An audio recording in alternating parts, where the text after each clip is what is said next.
Tyler cracked the lock and slipped inside. At first glance, it just looked like a place for ordinary household tools, nothing out of the ordinary. But as he kept digging around, he spotted a loose floorboard. When he pried it up, he found a cramped hidden compartment with a box tucked inside. Curious, Tyler opened the box and found it stuffed with women's magazines, all cut up and torn apart. The photos that had turned up in the car had been clipped straight from these pages.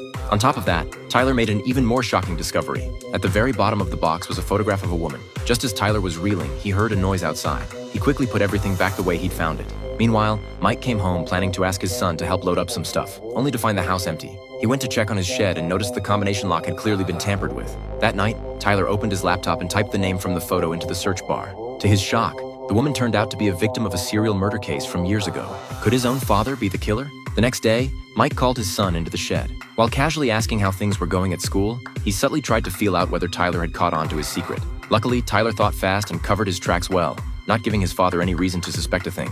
After that, he went over to his classmate Casey's house. Casey's mother had been killed in a serial murder case, and ever since, Casey had been collecting and digging into anything related to it. She laid out a mountain of evidence, and they realized that with every murder, the killer used a specific knot called a double overhand, a knot Tyler's father used all the time at work.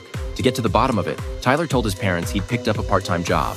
Every day after school, he headed to Casey's place, where the two of them dug into the serial murders that had once terrified the whole town. What Tyler didn't realize was that his father had already grown suspicious and was watching his every move from a distance. One day, his father confronted him about lying about the job, and Tyler knew he'd been caught.